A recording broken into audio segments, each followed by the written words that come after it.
Sup guys, Ryu here for the Yu-Gi-Oh! Council. Welcome to your Friday video, Let's Talk, where we basically hold a discussion video series on Fridays because you guys love it.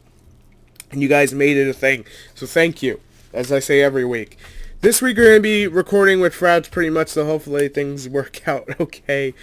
Anyways, I didn't get to talk about these earlier in the week because I just been swamped trying to get about 10 videos prepared for other channels. So again, not making excuses, just trying to tell you why it's a little bit late. It's okay though, we're here, we're going to talk about it. So I want to start with the Subterror trap card. And by the way, we do know pretty much all the secret rares at this point, so this is a secret rare joy. And I gotta be honest, I don't know who got the shorter end of the stick, whether it be Spiral or whether it be Subterror, but Subterror just seem to be in a much better position right now for the simple fact that they have the Prediction Princess thing going for them, and that allows them to have like more boss monsters and get things out quicker, and just the whole general concept of Subterror just seems better to me. I don't know why. But let's talk about the trap card. You can banish one Subterror monster from your graveyard for the rest of the turn. Face down monsters you control cannot be destroyed by card effects, and your opponent cannot target them with card effects. If this card on the field is destroyed by a card effect, you can add one Subterror monster from your deck to your hand. You can banish this card from your graveyard and target one Subterror monster you control, change it face down. So there's a lot of effects going on. Basically, the main one is that this is not continuous, so it's going to be hitting the graveyard at some point. If your opponent sends it to the graveyard, you have another hidden city. You get a free search. It replaces itself. That is a good thing. The graveyard effect basically allows you to banish it from the grave, then target one Subterror, and you put it back face down, meaning that you could re-trigger it, think Ghost Tricks. And then the first effect, of course, basically being a Ghost Trick Vanish, where you could protect your stuff. Protecting your giant investment from something like Raigeki is fantastic, because you're putting a lot of time and effort in to getting these big guys out. Yes, it's pretty damn easy, I'm well aware, compared to what it used to be. Then we get to the level 12 monster, which has 3,000 attack. Only 3,000. That's kind of disappointing. Looks really cool. It's going to be an ultra. I'm going to try to get the image on screen. It may not be like the biggest thing. We'll see. But flip effect, you could change all other face-up monsters on the field to face down. That is huge.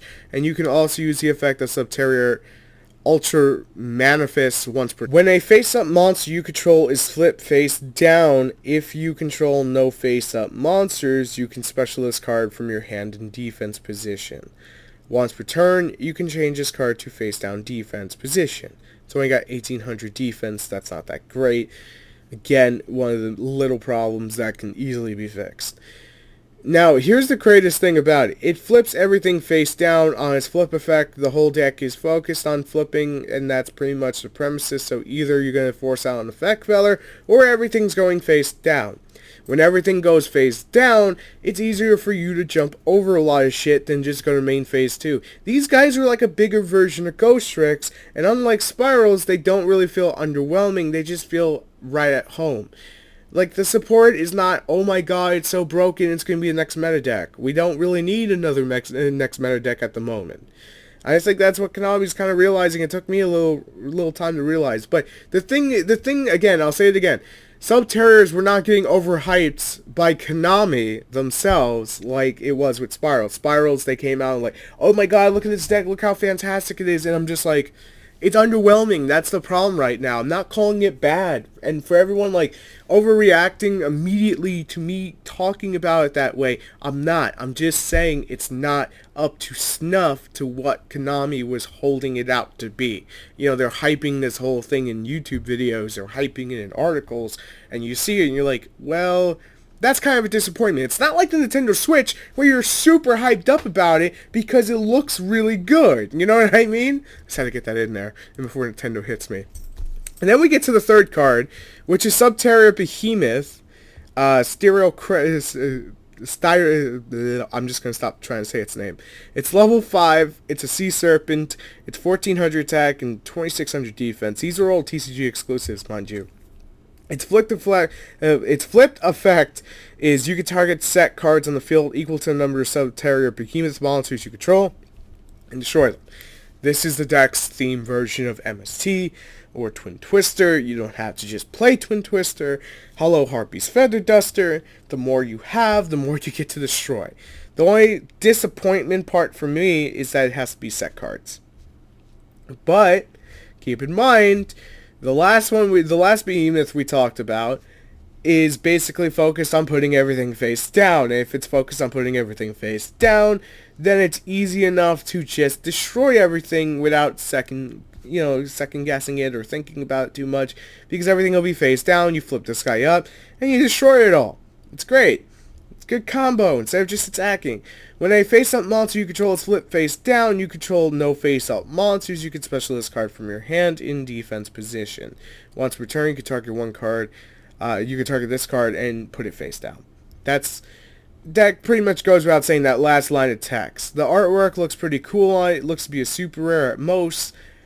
Honestly, I like these guys. They're big, they're gnarly, they feel dead in the hand, but when one gets flipped, the rest start going off, and you gotta love that whole little aspect to it.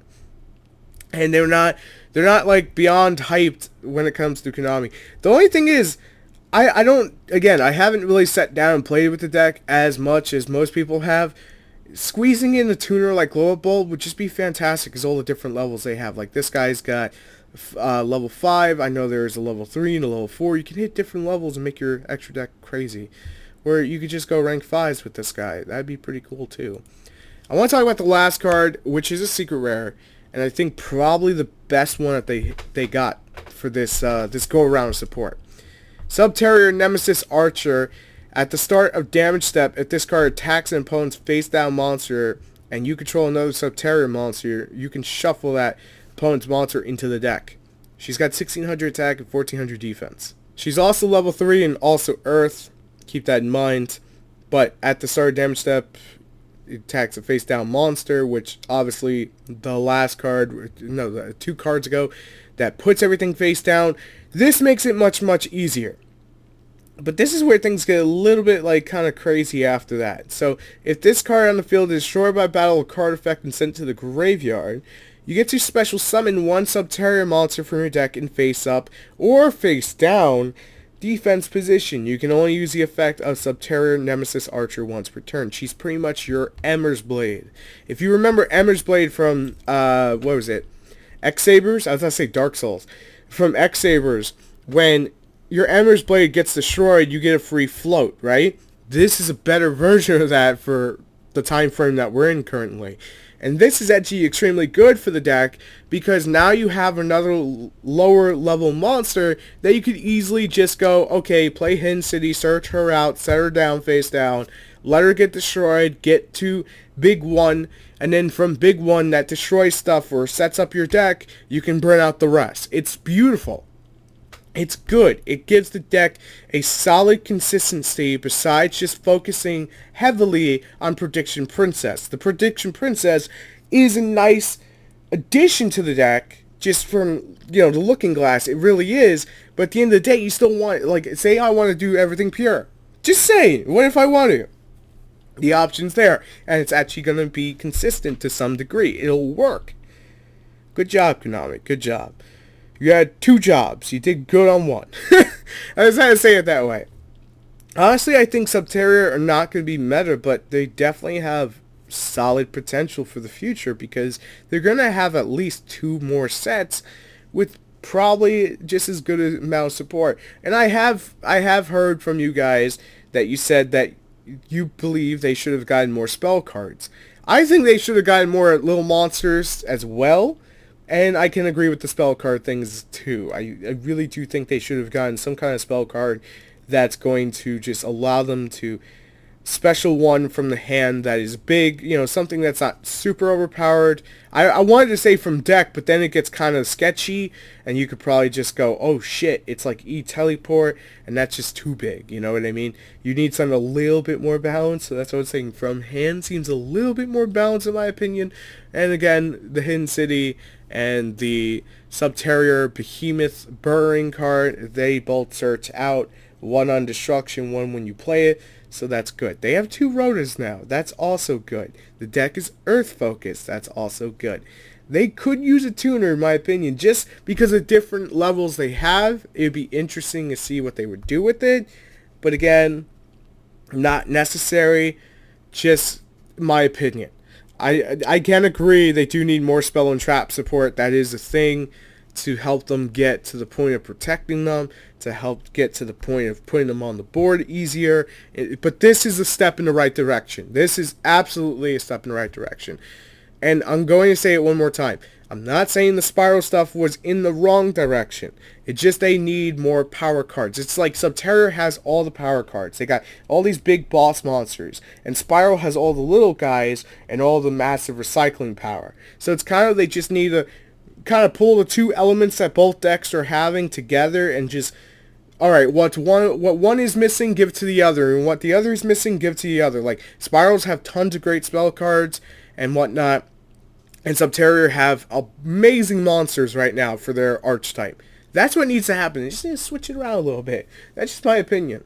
Like, if Spiral's got a monster that could pop front row monsters, like, just choose a monster on the board, you know, if you reveal the right card or call the right card, like Super Agent, and then just pop a monster, that'd be great. But this video is about Subterrors, so gotta talk about Subterrors. But honestly, I think these 4 cards are fantastic for the deck. It makes me want to play it. I'm probably going to do that now. And thank you guys so much for listening. I'll see you tomorrow for Top 10 Countdown. It's coming back. It's hype. And it's the updated meta list. So, shh. That's a secret. But I'll see you guys tomorrow. Thank you so much for watching. Till then, peace.